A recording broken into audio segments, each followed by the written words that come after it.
오늘 하나님께서 우리에게 주시는 말씀은 에베소서 1장 1절부터 14절까지의 말씀입니다. 함께 읽겠습니다. 하나님의 뜻으로 말미암아 그리스도 예수의 사도된 바울은 에베소에 있는 성도들과 그리스도 예수 안에 있는 신실한 자들에게 편지하노니 하나님 우리 아버지와 주 예수 그리스도로부터 은혜와 평강이 너희에게 있을지어다.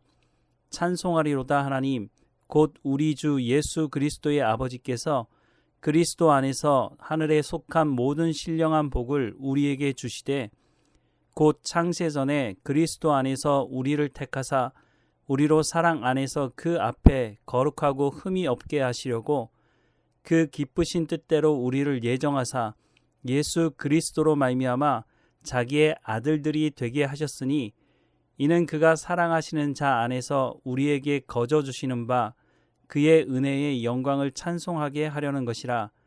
우리는 그리스도 안에서 그의 은혜의 풍성함을 따라 그의 피로 말미암아 속량 곧 죄 사함을 받았느니라.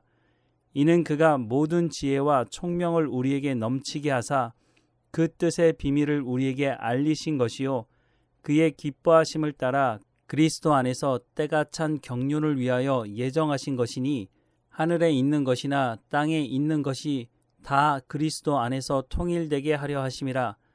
모든 일을 그의 뜻의 결정대로 일하시는 이의 계획을 따라 우리가 예정을 입어 그 안에서 기업이 되었으니 이는 우리가 그리스도 안에서 전부터 바라던 그의 영광의 찬송이 되게 하려 하심이라. 그 안에서 너희도 진리의 말씀 곧 너희의 구원의 복음을 듣고 그 안에서 또한 믿어 약속의 성령으로 인치심을 받았으니 이는 우리 기업의 보증이 되사 그 얻으신 것을 속량하시고 그의 영광을 찬송하게 하려 하심이라. 아멘.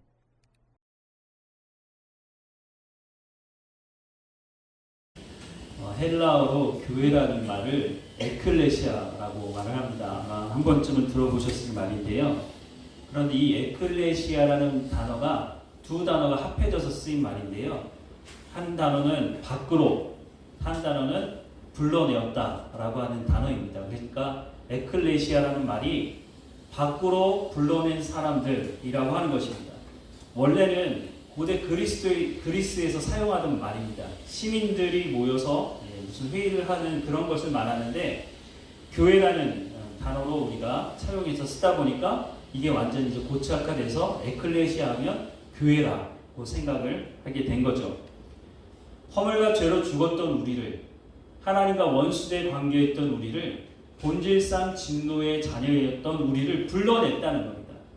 그래서 하나님께서 거룩하고 흠이 없는 백성으로 살아갈 수 있는 공동체로 불러낸 것이 바로 교회다라고 말씀을 하고 있는 것입니다. 그렇다면 우리가 하나님의 거룩하고 흠이 없는 자녀로 부름을 받았다면 하나님께서 말씀하시는 말씀을 통해서 거룩한 삶을 살아가면 교회다운 교회로 살아갈 수 있는 것이고 하나님을 기쁘시게 하는 교회로 살아갈 수 있는 겁니다. 그런데 이 말씀이 이렇게 듣기에는 쉬운 것 같지만 실제로 우리가 삶을 살아내는 것은 만만치 않아 보입니다. 도대체 무엇이 문제인지 또 어떻게 해야 하는 것인지 오늘 말씀을 통해서 좀 살펴보려고 합니다. 보통 사람들은 자신들의 과거에 좋지 못한 일이 있으면 그것을 끄집어내서 말하고 싶어 하지 않습니다.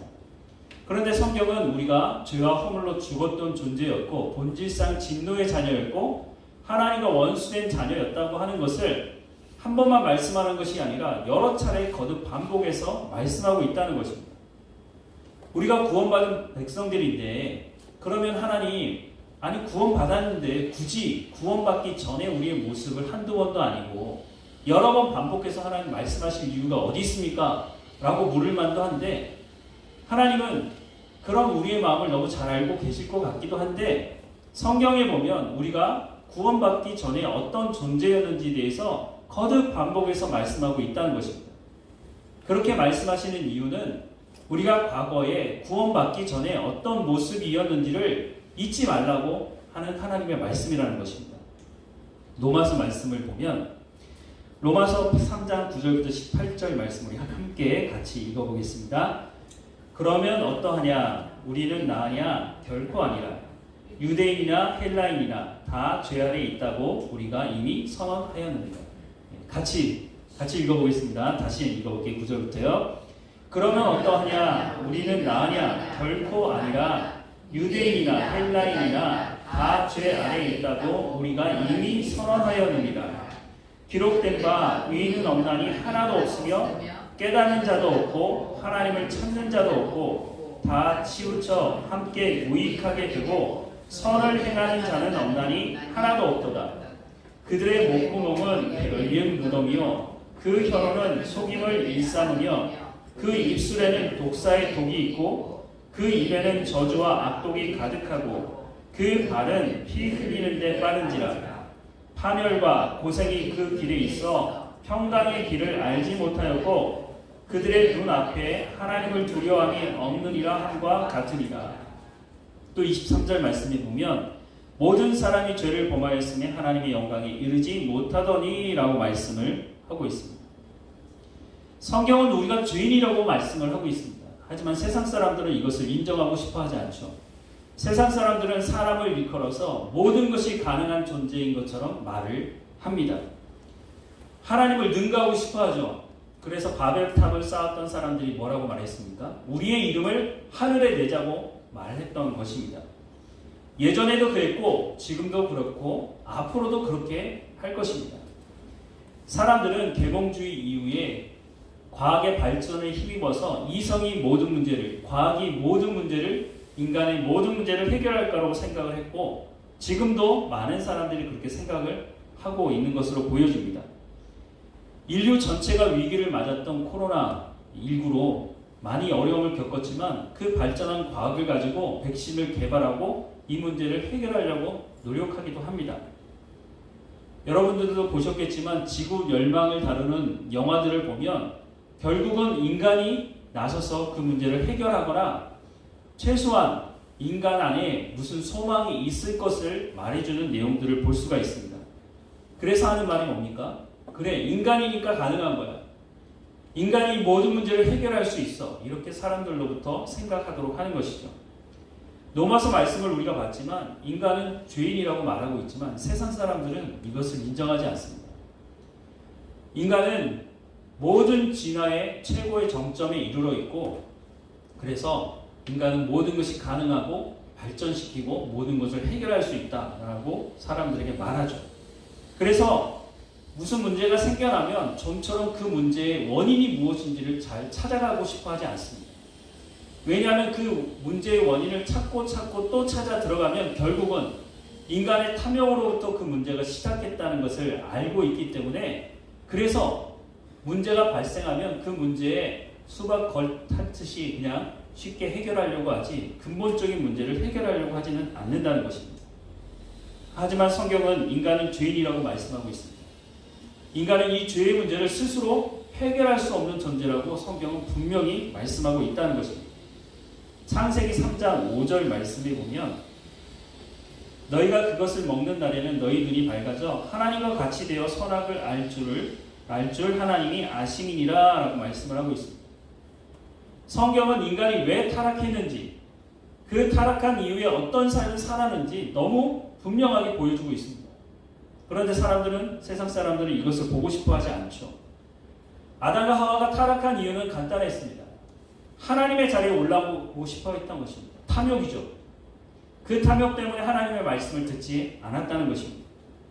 그런데 생각해보면 아담과 하와가 무엇이 부족했겠습니까? 하나님이 세상을 창조하시고 많은 것을 창조하셨지만 그 중에 사람만이 하나님의 형상을 따라 창조되었다는 것입니다. 그리고 하나님께서 만드신 모든 것을 통치할 수 있는 권한까지 위임을 받은 사람들이었습니다. 그런데 뭐가 부족했길래 피조물이었던 아담과 하와가 창조주였던 하나님의 자리에 올라가고 싶어해서 그 탐욕 때문에 하나님 말씀에 불순종했다는 것입니다. 그렇게 시작한 죄는 결국은 하나님의 심판을 불러올 수밖에 없는 지경까지 이르렀다고 성경은 말씀합니다. 창세기 6장 1절부터 7절 말씀에 보면 사람이 땅에 번성하기 시작할 때에 그들에게서 딸들이 나니 하나님의 아들들이 사람의 딸들의 아름다움을 보고 자기들이 좋아하는 모든 여자를 아내로 삼는지라. 여호와께서 이르시되 나의 영이 영원히 사람과 함께하지 아니하리니 이는 그들이 육신이 됨이라. 그러나 그 날은 120년이 되리라 하시니라. 당시의 땅에는 네피림이 있었고 그 후에도 하나님의 아들들이 사람의 딸들에게로 들어와 자식을 낳으니 그들은 용사라 고대의 명성이 있는 사람이었더라. 여호와께서 사람의 죄악이 세상에 가득함과 그의 마음으로 생각하는 모든 계획이 항상 악할 뿐임을 보시고 땅 위에 사람 지으셨음을 한탄하사 마음에 근심하시고 이르시되 내가 창조한 사람을 내가 지면에서 쓸어버리되 사람으로부터 가축과 기는 것과 공중의 새까지 그리하리니 이는 내가 그것들을 지었음을 한탄함이니라 하시니라 라고 말씀을 하고 있습니다. 아담과 하와로부터 시작한 이 탐욕으로부터 시작한 죄를 가지고 있는 인간은 질주하는 브레이크가 없는 폭주하는 기관차 같아 보였습니다. 결국은 하나님이 심판할 정도로 이 세상이 악해졌다고 말씀하고 있습니다. 그런데 그 와중에 용사라고 하는 어떻게 보면 리더의 역할을 하는 사람들이 등장합니다. 이 사람들이 등장하면서 더 발전했겠죠. 그런데 하나님을 떠난 사람들, 탐욕을 쫓아 살아갔던 이 사람들의 결과가 어떠했느냐? 창세기 6장 11절부터 13절 말씀에 보면 그때 온 땅이 하나님 앞에 부패하여 포악함이 땅에 가득한지라. 하나님이 보신즉 땅이 부패하였으니 이는 땅에서 모든 혈육 있는 자의 행위가 부패하였음이었더라.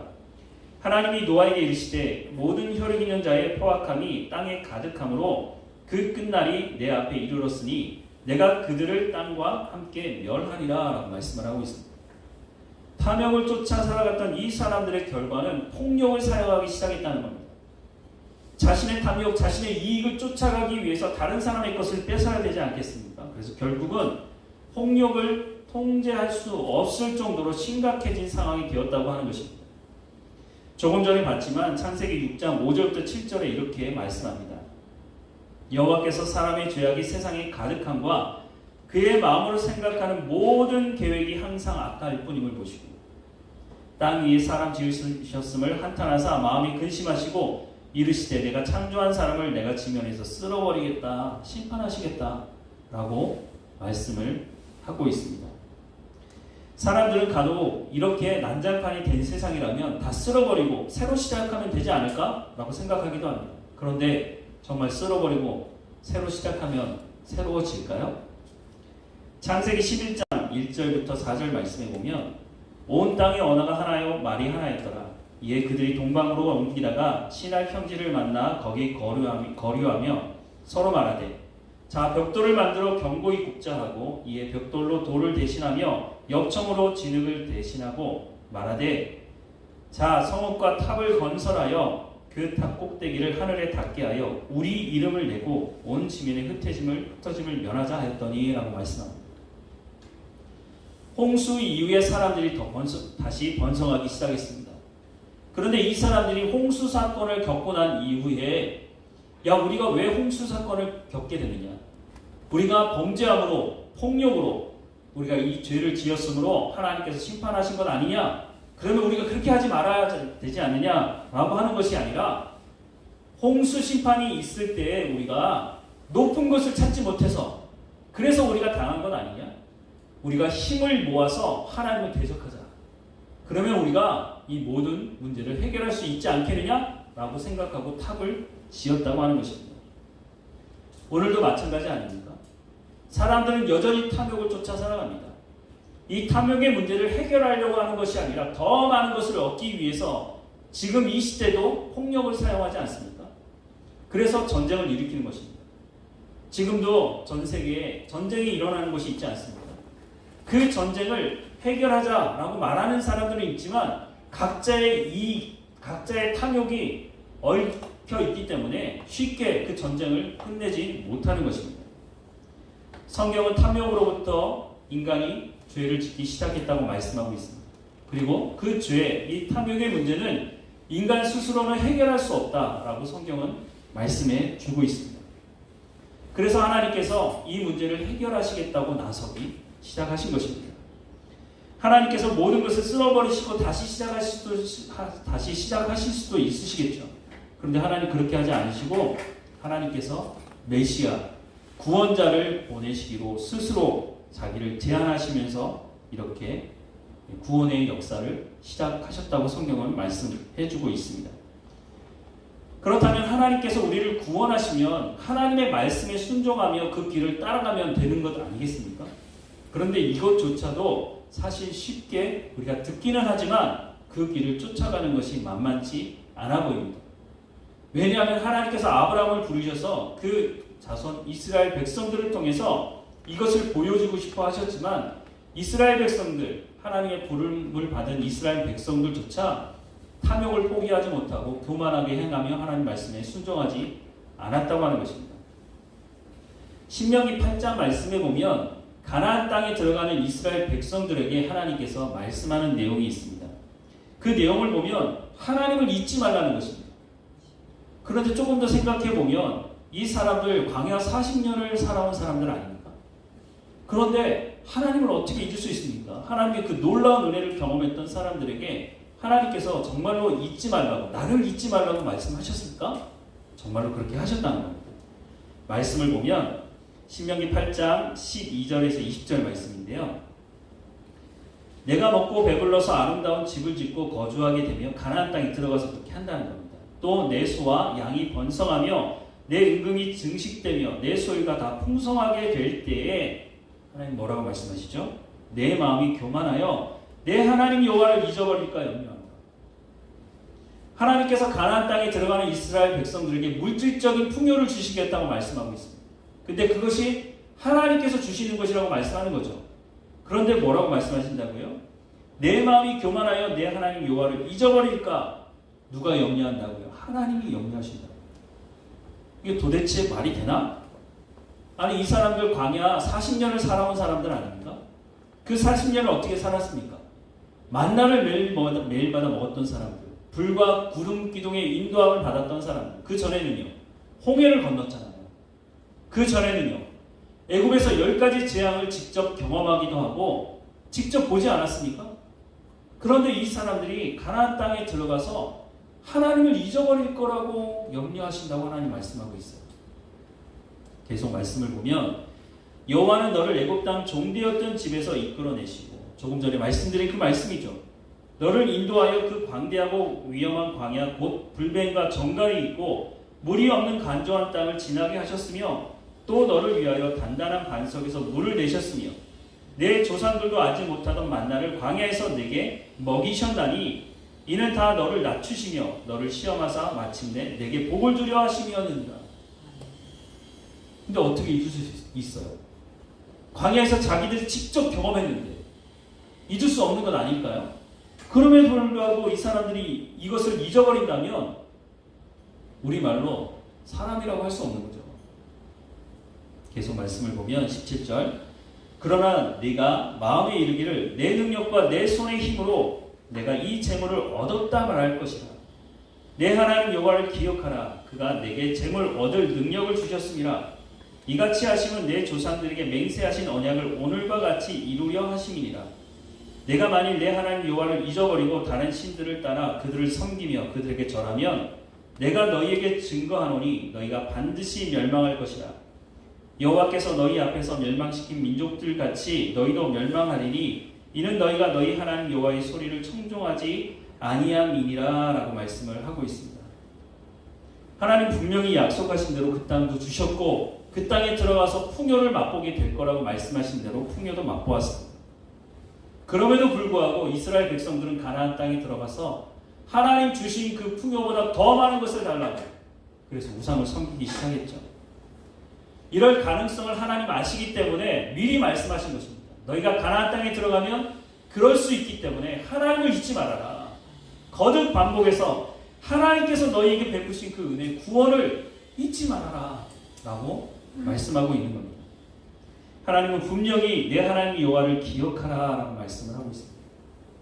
너희들이 어디로부터 구원을 받았는지 그 구원의 과정이 어떠했는지 하나님께서 얼마나 놀라운 은혜를 베푸셨는지를 기억하라는 것입니다. 그렇지 않으면 너희가 우상을 섬기고 하나님 말씀에 불순종하는 삶을 살아갈 수 있기 때문에 그러니까 하나님을 기억하라고 거듭 반복해서 말씀하고 있는 겁니다. 그런데 하나님이 말씀하신 그 말씀을 듣지 않았고 결국은 신명기 우리가 조금 전에 읽었던 마지막 부분에 나오는 말씀이지만 이 사람들이 우상을 숭배하고 결국은 하나님 말씀이 불순종함으로 어떻게 됐습니까? 하나님께서 말씀하시는 대로 가나안 땅에 살고 있던 사람들이 멸망당한 것처럼 이스라엘 백성들도 결국은 하나님의 심판을 통해서 나라가 망하는 경험을 하지 않습니까? 그러면 우리는 이 말씀을 어떻게 받아들여야 할까요? 그때나 지금이나 인간은 타락한 존재, 죄인이라고 말씀합니다. 에베소서 2장 1절에서 3절 말씀에 보면 그는 허물과 죄로 죽었던 너희를 살리셨도다. 그때 너희는 그 가운데에서 행하여 이 세상 풍조를 따르고 공중의 권세 잡은 자를 따랐으니 곧 지금 불순종의 아들들 가운데 역사하는 영이라. 전에는 우리도 다 그 가운데서 우리의 육체의 욕심을 따라 지내며 육체와 마음이 원하는 것을 하여 다른 이들과 같이 본질상 진노의 자녀이었더니 라고 말씀을 하고 있습니다. 우리가 그런 사람이었다고요. 이런 가운데 있는 우리를 하나님께서 전적인 하나님의 은혜로 우리를 구원하셨다라고 하는 이 말씀을 잊지 말라는 거예요. 무엇보다 사도 바울은 에베소서를 통해서 교회에 대해서 소개하고 있는데 이 교회에 대해서 소개하면서 첫 부분에 무엇을 말하느냐면 우리가 하나님의 이 놀라운 은혜로 베풀어진 이 구원이 그냥 우연히 얼렁뚱땅 만들어진 구원이 아니라고 소개를 하고 있습니다. 우리가 받은 이 구원이 삼위 하나님을 통해서 만들어진 것이다 라고 말씀을 시작하고 있습니다. 오늘 본문의 말씀을 다시 한번 보면 3절부터 6절 말씀 우리 같이 다시 한번 읽어보겠습니다. 같이 읽겠습니다. 찬송하리로다. 하나님 곧 우리 주 예수 그리스도의 아버지께서 그리스도 안에서 하늘에 속한 모든 신령한 복을 우리에게 주시되 곧 창세전에 그리스도 안에서 우리를 택하사 우리로 사랑 안에서 그 앞에 거룩하고 흠이 없게 하시려고 그 기쁘신 뜻대로 우리를 예정하사 예수 그리스도로 말미암아 자기의 아들들이 되게 하셨으니 이는 그가 사랑하시는 자 안에서 우리에게 거저 주시는 바 그의 은혜의 영광을 찬송하게 하려는 것이다 라고 말씀을 하고 있습니다. 창세기 3장에 보면 조금 전에도 말씀을 드렸지만 아담과 하와가 불순종하고 하나님 앞에 탐욕을 부림으로 말미암아 하나님과의 관계가 깨지고 에덴 동산으로부터 쫓겨났다고 말씀을 드렸습니다. 그러면 그것으로 끝나느냐? 그렇게 끝을 내는 것이 아니라 하나님은 아담과 하와에게 심판하시면서 내가 메시아를 보내겠다고 하는 약속의 말씀을 하고 계십니다. 하나님이 그러실 필요 없는 거죠, 사실은. 하나님은 창조주시니까 다 쓸어버리고 새로 시작하셔도 되지만 하나님 그렇게 하지 않으시고 내가 스스로 하나님께서 약속, 언약을 하심으로 스스로 자기를 제한하시는 모습을 보게 됩니다. 하나님은 전능하신 분 아닙니까? 그런데 스스로 구원자를 보내겠다고 그 약속을 하고 계시는 것입니다. 처음에 소개하는 것은 하나님이 이 구원을 계획하셨다고 하는 것을 말씀하고 있습니다.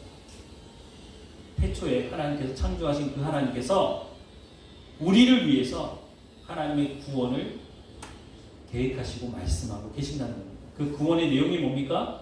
바로 예수 그리스도를 이 땅에 보내셔서 십자가에 내어놓으시고 핏값을 지불하시고 죄의 문제를 해결하셔서 거룩하고 흠이 없는 백성으로 우리를 부르시는 그 자리로 우리를 인도하시겠다고 하는 하나님의 계획을 세우셨다는 겁니다. 그것을 통해서 띄어진 관계를 회복하고 하나님과 어떤 관계요? 연합된 관계를 다시 하나님께서 처음에 아담과 하와를 만드셨을 때 그 관계로 회복하시겠다고 하나님께서 스스로 우리에게 언약을 말씀하고 계신다는 것입니다. 출애굽한 이스라엘 백성들이 광야에 나왔을 때 금송아지 우상을 만듭니다. 근데 그 금송아지 우상을 만들고 그것이 정말 심각한 문제를 일으키는데 그것이 무엇이냐면 하나님께서 이렇게 말씀하세요. 내가 너희와 언약을 했기 때문에 가나안 땅에 들어가게는 하겠다. 그런데 어떻게 하신다고요? 내가 너희와 함께 하지는 않겠다고 말씀하십니다. 이게 무슨 의미인지 이스라엘 백성들은 몰랐습니다. 근데 모세는 이게 무슨 의미인지 알았어요. 이 사람들에게 허락된 그 땅에 들어가서 풍요를 누린다고 한들 다시 타락할 거 아닙니까? 하나님과 함께하지 않는다면, 하나님의 말씀의 기준이 없다면 그 탐욕을 쫓아서 또 살아가지 않겠습니까? 하나님의 말씀을 주셨음에도 불구하고 우상을 숭배했던 이 사람들이 하나님의 말씀이 없다면 더더욱이 타락하겠죠. 모세는 그것을 알았기 때문에 자기의 생명을 내놓고 하나님께 무엇을 구합니까? 하나님, 저는 못 들어가도 괜찮습니다. 그런데 하나님은 함께 하셔야 되는 건 아닙니까? 그렇게 구한 이유가 사실 여기 있는 거죠. 모세는 하나님의 그 마음을 알았던 것이죠. 하나님께서 구원의 계획을 세우신 것이 바로 이런 것입니다. 하나님과 사람과의 관계가 끊어져서 사람들이 우리가 홍수 심판 이후에도 봤지만 인간이 똑똑해서 뭔가 잘 해낼 것처럼 보이지만 결국은 용사들, 리더들이 나타나서 어떻게 했다고요? 힘을 모아서 폭력을 사용해서 자기들이 더 많은 이익을 차지하기 위해서 그렇게 했던 것처럼 그렇게 될 것이기 때문에 하나님께서는 그것을 막으시기 위해서 메시아, 구원자, 예수님을 이 땅에 보내주심으로 하나님과 연합된 관계가 되지 않으면 이 문제는 해결할 수가 없기 때문에 그래서 하나님께서 이 구원을 계획하셨다라고 말씀을 하고 있습니다. 하나님께서 이 구원을 계획하셨지만 이 구원을 실행할 분이 있어야 될 것 아닙니까? 그것이 바로 예수님이라고 말씀하고 있습니다. 오늘 보면 7절부터 12절 말씀도 우리 같이 읽어보겠습니다. 같이 읽겠습니다. 우리는 그리스도 안에서 그의 은혜의 풍성함을 따라 그의 피로 말미암아 속량 곧 죄 사함을 받았느니라. 이는 그가 모든 지혜와 총명을 우리에게 넘치게 하사 그 뜻의 비밀을 우리에게 알리신 것이요 그의 기뻐하심을 따라 그리스도 안에서 때에 찬 경륜을 위하여 예정하신 것이니 하늘에 있는 것이나 땅에 있는 것이 다 그리스도 안에서 통일되게 하려 하심이라. 모든 일을 그의 뜻의 결정대로 일하시는 이의 계획을 따라 우리가 예정을 입어 그 안에서 기업이 되었으니 이는 우리가 그리스도 안에서 전부터 바라던 그의 영광의 찬송이 되게 하려 하심이라. 아멘. 여기서 말하는 경륜은 구원의 계획을 말합니다. 하나님께서 계획하신 이 구원의 계획을 예수님께서 실행하셨다는 것입니다. 그래서 성경에 오면 예수님을 일컬어서 화목제물이 되셨다라고 말씀합니다. 화목제물의 역할이 뭡니까? 깨어진 관계를 다시 회복하는 것입니다. 예수님이 십자가에 죽으신 것이 바로 하나님과 우리의 관계를 깬 그 죄의 문제를 핏값을 지불하고 해결하시고 우리가 하나님과 화목된 관계를 이룰 수 있도록 하시는 역할을 하셨다는 것입니다. 예수님께서 마지막 저녁, 잡히시는 날 저녁에 대제사장적 기도를 하고 있는데 그것이 요한복음 17장에 기록되어 있습니다. 예수님께서 어떤 기도를 하셨느냐 하면 요한복음 17장 20절부터 26절인데요. 제가 기도하는 마음으로 다시 한번 읽어보겠습니다. 예수님께서 그렇게 기도하셨다는 거예요. 내가 비옵는 것은 이 사람들만 위함이 아니요 또 그들의 말로 말미암아 나를 믿는 사람도 위함이니 아버지여 아버지께서 내 안에 내가 아버지 안에 있는 것 같이 그들도 다 하나가 되어 우리 안에 있게 하사 세상으로 아버지께서 나를 보내신 것을 믿게 하옵소서. 내게 주신 영광을 내가 그들에게 주었사오니 이는 우리가 하나 된 것 같이 그들도 하나가 되게 하려 하심이니이다. 곧 내가 그들 안에 있고 아버지께서 내 안에 계시니 그들로 온전함을 이루어 하나가 되게 하려 함은 아버지께서 나를 보내신 것과 또 나를 사랑하신 같이 그들도 사랑하신 것을 세상으로 알게 하려 함이로소이다. 아버지여 내게 주신 자도 다 나 있는 곳에 나와 함께 있어 아버지께서 창세 전부터 나를 사랑하심으로 내게 주신 나의 영광을 그들에게 보게 하시기를 원하옵나이다. 의로우신 아버지여 세상이 아버지를 알지 못하여도 나는 아버지를 알았사옵고 그들도 아버지께서 나를 보내신 줄 알았사옵나이다. 내가 아버지의 이름을 그들에게 알게 하였고 또 알게 하리니 이는 나를 사랑하신 사랑이 그들 안에 있고 나도 그들 안에 있게 하려 함이니이다. 아멘. 예수님께서 지금 하시는 마지막 기도를 하시는 이 기도의 내용이 뭡니까? 이제 내가 십자가의 그 길을 가게 되고 십자가에 매달려서 죽게 될 것인데 이것을 통해서 어떻게 하기 원한다고요? 아버지와 내가 하나인 것처럼 관계가 깨어졌던 그 범죄했던 사람들과 하나님의 관계가 회복되어지는 하나된 관계가 되게 해주십시오. 그래서 내가 이 십자가의 길을 가는 것 아닙니까? 라고 기도하고 있는 거죠. 예수님께서 자기의 몸을 내어주시면서 하나님과의 그 끼어진 관계, 연합됨을 내가 실행합니다. 물론 예수님께서 겟세마네 기도에서 뭐라고 말씀합니까? 인간적인 모습을 드러내기도 하죠. 왜 힘들지 않았겠습니까? 그러니 이 잔이 내게서 지나가게 해달라고 말하죠. 하지만 예수님께서 뭐라고 결론을 내리십니까? 내 뜻대로가 아니라 아버지의 뜻대로. 예수님께서 기도하셨던 것처럼 하나 되는 이 연합된 관계를 이룰 수 있도록 내가 이 길을 가겠습니다 라고 결론을 내리시는 거죠. 우리가 이 구원이 값없이 주어졌기 때문에, 공짜로 주어졌기 때문에 쉽게 생각할지 모르지만 하나님은 이 구원을 계획하셨고 예수님은 이 구원을 실행하시는데 그냥 실행하시는 것이 아니었다고 하는 것을 성경은 분명히 말씀해 주고 있습니다. 우리가 값을 지불하지 않았다고 쉽게 생각할 문제가 아니라고 하는 것입니다. 우리에게 허락된 이 구원이 얼마나 놀라운 것인지를 보라는 것입니다. 근데 여기서 끝나지 않죠. 마지막 13절과 14절 말씀 우리 같이 읽어보도록 하겠습니다. 같이 읽겠습니다.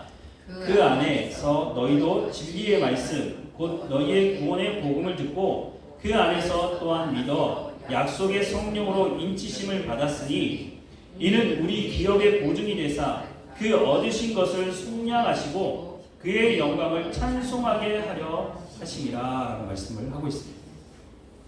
누구를 말하는 거죠? 성령님의 역할을 말씀하고 있습니다. 하나님께서 구원을 계획하시고 예수님은 그 구원을 실행하시고 성령님은 어떻게 하신다고요? 우리가 구원받았다고 하는 것을 보증하신다는 거예요. 그리고 지속할 수 있도록 하나님의 말씀을 깨달아 알게 하시고 우리가 이 땅에서 하나님 부르시는 그날까지 하나님의 말씀을 따라 순종하는 거룩한 삶을 살아갈 수 있도록 성령님께서 도우신다고 말씀을 하고 있는 거예요. 이 성령님에 대해서는 드릴 말씀이 많아서 나중에 따로 말씀을 드리도록 하겠습니다. 사랑하는 여러분, 우리가 하나님 앞에 구원받았다고 말하는 이 구원은 얼렁뚱땅 우연히 만들어진 구원이 아니라는 거예요. 물론 우리가 지나가다가 어떤 사람이 우리 함께 예수 믿고 신앙생활 합시다 라는 한마디 때문에 신앙생활 시작하는 분도 계세요. 그렇다고 해서 그것이 우연히 일어났다, 내가 그 사람을 우연히 만나서, 그렇지 않다는 거예요. 하나님께서는 나 한 사람을 구원하시기 위해서 구원을 계획하셨고 예수님께서 그것을 실행하셨고 성령 하나님께서 나를 예수 그리스도를 주로 고백할 수 있도록 나를 인도하셨고 만나게 하셨고 연합된 관계로 삶을 살아갈 수 있도록 하시는 분이라고 말씀을 하고 있다는 겁니다. 혹시 이거 우연히 그런 거 아니야? 우연히 내가 예수님을 만난 거 아니야? 라고 생각하시는 분이 있다면 오늘 본문이 하신 말씀을 다시 한번 새겨 들으시면 좋겠다는 생각을 합니다. 하나님께서 우리에 대한 평가를 좀 들으셔야 돼요. 우리가 예수 믿으면서도 성경이 말하는 나에 대해서 별로 신경을 쓰지 않는 분들이 적지가 않아요. 오히려 세상이 말하는 나, 주변 사람들이 말하는 내가 누구지? 라고 하는데 더 관심이 많습니다. 세상이 말하는 나에 대한 기준은 뭡니까? 얼마나 많이 가졌느냐? 얼마나 많이 배웠느냐? 어떤 지역 출신이냐? 어떤 학교 출신이냐? 그런 것을 가지고 사람들을 평가하려고 하지 않습니까? 그래서 대체적으로는 그렇게 평가하는 이유는 너는 열등한 존재야. 너는 흙수저야. 그러니까 내 하는 말 들어. 이렇게 하기 위해서 사실은 나누는 건 아니겠습니까? 그런데 하나님은 뭐라고 말씀하십니까?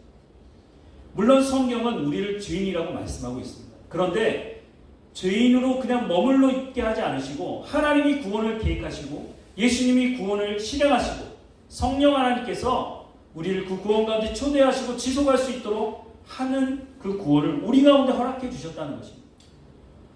하나님이 우리를 보시면서 뭐라고 말씀하세요? 내가 예수 그리스도를 핏값 지불할 만큼 너는 존귀한 자라고 하나님께서 말씀하고 계신다고 하는 것입니다. 세상이 뭐라고 얘기하든지 간에 하나님은 우리를 향해서 너는 존귀한 자야. 너는 내가 창조한 자고 너는 하나님의 형상을 따라 만들어진 존재야 라고 하는 것을 말씀하고 있다고 하는 것입니다. 그렇다면 우리는 어떻게 살아가야 할까요? 에베소서 4장 1절 말씀에 보면 그러므로 주 안에서 갇힌 내가 너희를 권하노니 너희가 부르심을 받은 일에 합당하게 행하라 라고 말씀을 하고 있습니다. 우리가 봤지만 오늘 본문 앞에 하나님께서 우리를 부르신 목적이 뭐라고 말씀하십니까? 우리가 세상으로부터 죄의 자리에서 본질상 진노의 자리에서 부름받은 이유가 뭐라고 말씀했다고요? 거룩하고 흠이 없는 백성으로 살아갈 수 있도록 하기 위해서 우리를 불러주셨다고 하나님 말씀하고 있지 않습니까? 그렇다면 우리가 이 합당한 삶을 살아가면 된다는 것입니다. 그렇게 하기 위해서 중요한 것이 뭐냐? 성경이 말하는 내가 누구인지를 알아야 된다는 거예요. 거기에 앞서서 하나님이 어떤 분인지를 알아야 되죠. 하나님이 어떤 분인지 모른다면, 하나님이 거짓말하는 분이라고 우리가 안다면 하나님께서 말씀하시는 말씀이 의미가 없겠죠.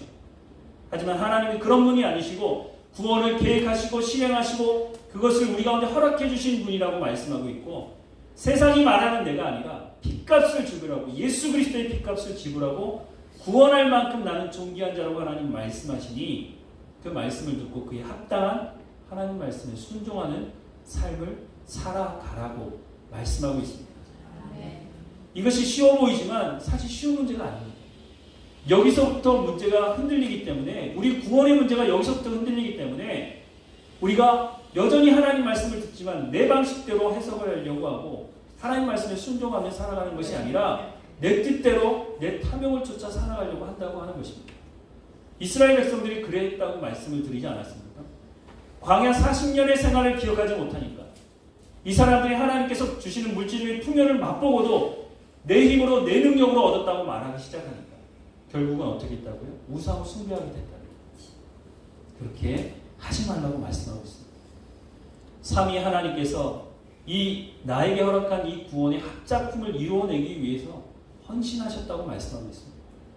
우리가 그 구원을 받은 사람들이라면 그것이 싸구려 구원이 아니라 하나님의 핏값을 지불하고 산 교회로 우리를 부르셨으니, 우리가 그에 합당한, 우리가 어디로부터 구원받았고 또한 어떤 삶을 살아가야 되는지를 우리가 분명히 알고 하나님과 동행하며 정말로 하나님이 세우신 이 교회 안에서 하나님의 마음을 기쁘시게 하는 교회로서 삶을 살아가는 우리 모두가 되기를 주님의 이름으로 축원합니다. 사랑과 은혜가 풍성하신 하나님, 예수 그리스도의 핏값을 지불하고 우리를 구원의 자리로 인도하신 하나님의 놀라운 은혜를 찬양하고 감사합니다. 이스라엘 백성들은 그 풍요를 누리다가 하나님을 기억하지 못하고 우상을 숭배했던 자리로 나아갔습니다.